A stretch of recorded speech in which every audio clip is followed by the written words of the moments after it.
How's it going, everyone? Welcome back to another old school Q&A summary. Now, last week, I promised that if the summary hit 1,000 likes, I would make this week's Q&A summary in PowerPoint. Now, I'm sad to say I cannot deliver on this promise. No, instead, I'm afraid I'm going to be making the summary in Google Slides. If you feel the need to unsubscribe, I completely understand. This week's Q&A featured mods Kieran, Lenny, Bruno, and Searcher, along with mod Gambit hosting. This was mod Searcher's first appearance on the Q&A, and he is the head of research at Jagex. At the start of the stream, he spoke very briefly about the warding survey, explaining that the purpose of the survey is to figure out what the community like about warding, what they dislike, and ultimately what is wanted from the skill. He explained that the people selected for the survey covered a wide array of different subsections of the community, and their responses will help Jagex figure out what the concerns may be for different types of players. After this, mod Searcher left, and mod Gambit moved on to the questions. He started off with questions relating to Song of the Elves. This is a quest being released later this year which will unlock the city of Prifddinas. The blog for this poll was released earlier this week. Now, a lot of these questions require an understanding of the content of the blog. I'm not going to be providing that context in this video because there's just an awful lot of information in that blog. If any of these questions go over your head, I'd recommend you go to the old school website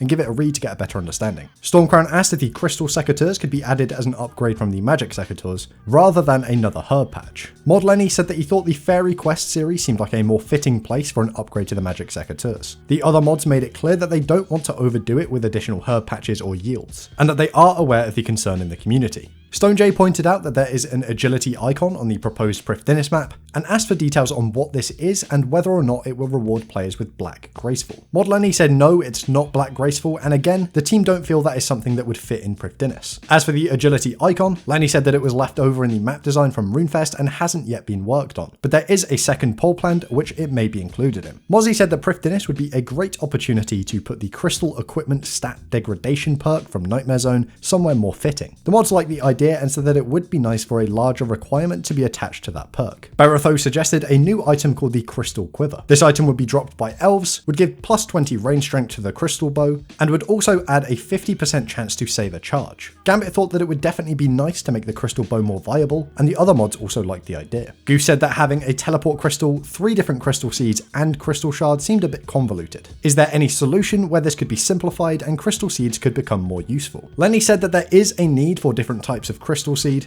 but he would be interested in creating new use for the existing seeds. He suggested that they could potentially be used for crystal trees, which already exist in lore. Gambit added that the patch for crystal trees was being considered as an alternative to the herb patch in Prifddinas. Roswab said that it was recently discussed on the Q&A that Dragonhide is an issue due to its magic defense and 0 negative bonuses, and they asked why the proposed crystal armor has high defense, prayer bonus, and absolutely no negative bonuses. Gambit relayed a response from mod Ed. Ed said that he believes that the issue with Dragonhide is how easy it is to get, and with crystal being locked behind a Grandmaster quest and due to its degradation, the stats are more reasonable. He added that there is still room for balancing changes. Gambit also mentioned that they will be including a question on an upcoming quality of life poll to remove the defense requirement for Blessed Dragonhide chaps. Validify asked for the team's thoughts on making the Gauntlet scale for groups of 1 to 4. Lenny said that there has been a lot of group content released in recent years, with mod Ed noting that the Gauntlet has been designed as a solo piece of content. While nothing is impossible, it's unlikely that the Gauntlet will become a group activity. Ricto asked for the estimated XP rates of the new skilling boss, and Gambit said that the primary purpose of the new skilling boss will not be experience rewards. You will get a small amount of experience, but it will mostly focus on resource rewards. And the last of the Song of the Elves questions, Rich asked for details on the so-called generous new drop table teased for the Gauntlet. Gambit said that the main thing on the new drop table will be the new crystal armor. Mod Ed added that it likely won't be as rewarding as other mid to high level content due to the fact that items are not risked. Steng asked for a new sound effect for the special attack of the Dragon Claws, as it is currently the same as the DDS. The mod said that they could definitely get a new sound effect. Mist asked if a slight nerf to the Blowpipe will ever be considered. Thank you, Mist, for giving me potential for a nice clickbait title there. Much appreciated. Gambit said that he agrees the Blowpipe needs a nerf. He thinks that nerfing the attack speed would be too much, but would be happy seeing its accuracy lowered. Scully asked if weapons in your inventory could be used to slash webs without having to equip them first, similar to how you can just run up to a web and slash it with a knife in your inventory. The mods didn't see any problem with that idea. Scully also asked if fish chunks bugs from aerial fishing could be used to feed cats and kittens. Gambit said sure, why not? Legend's Tale asked if the tall leprechaun could store magic secateurs without having to unequip them first. He also asked if it could be made possible to dive underwater with secateurs equipped. Kieran said that it may be possible, but no certain answer was given. MacDaddio asked if the US flags could be changed to distinguish between East and West Coast servers. Bruno said that it would be a nice change, but mods Lenny and Kieran said that they cannot currently make changes to the world switcher and login screen. Reach asked if it could be possible to choose from the various different login screen designs, which have been included in the game at some point. Kieran said that, as he just mentioned, the login screen and world selector are not currently in control of the content devs. These features are hard-coded inside the game engine, but at some point the engine team will be de-hard coding it. After this, the team will be able to offer new features for the login screen and world switcher. Corpse Slayer asked if the chat box could be flipped upside down on mobile. This would put the tap to chat line at the top of the screen rather than near the middle. Lenny said that he and Ed looked at this and there is quite a bit more work behind this change than it might seem. Also, it would be very confusing for many players. Dr. Stormzin asked if transformations like the monkey Riri's or the penguin suit could be used anywhere. Kieran said no for lore reasons, and also the models don't have animations for a lot of different actions. Azen said that the crystal shields have been used a lot lately in PvP as it's cheap but provides great defenses. However, when the shield is lost, the PKer only gets the crystal seed, which is pretty much worthless. Could 60k be dropped instead of the seed to reward PKers more? Kieran suggested implementing a similar mechanic to how other untradables work in PvP, so the player who lost the item can pick up a broken version,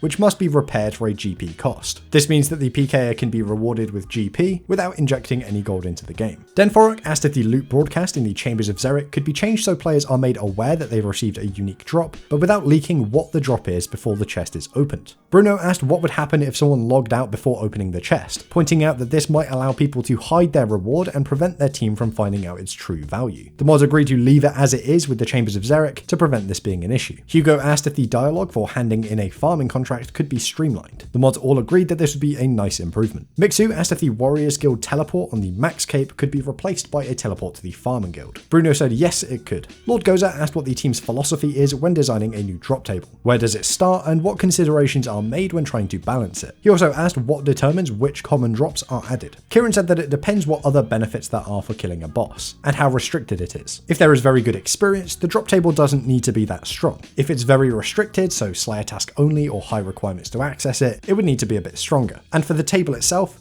general drop should give you a bit of profit, maybe to cover your costs, but unique should offer a majority of the profit. And they gave God Wars as an example of this. In terms of otherwise, so the kind of items, I think generally we try to approach a sort of theme of certain items, like we might go down the herb route and seeds route, or you could go down the ores route.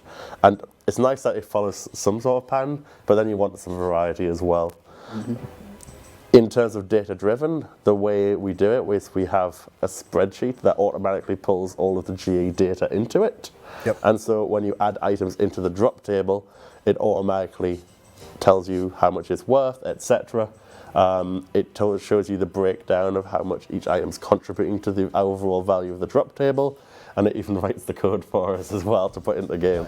A chat pleb asked if the mole could be updated so it cannot dig after being barraged for the duration of the freeze. The mods weren't keen on changing up the mole. Another chat pleb asked when mod Kieran would release the drop rates for the Theatre of Blood. Kieran said at some point in 2019. A player asked if Mystic Robe set packs could be added to the GE, and Kieran said yes. If warding is added to the game, will total level worlds be changed to account for the new max total level? Bruno said that he doesn't think that all of the worlds should be changed, as they're mostly just milestone unlocks. He did, however, think that the 2200 total world could become 2250. A player asked if the Chambers of Zurich changes which are being polled could be restricted to players who have completed the Chambers of Zurich. Gambit said that they are thinking about having targeted polls restricted to certain players, but it's difficult to determine who should be able to vote on some issues. For example, if a player has 89 Slayer and they've been aiming to unlock content at level 90, should they be able to vote on a change to that level 90 content? And the final question of the stream, Crazed asked if there could be a left-click fill option on sandpits. Kieran just wanted to add the spell called Sandstorm to fill buckets with sand. Anyway, that is all for this week's video, and as I record this,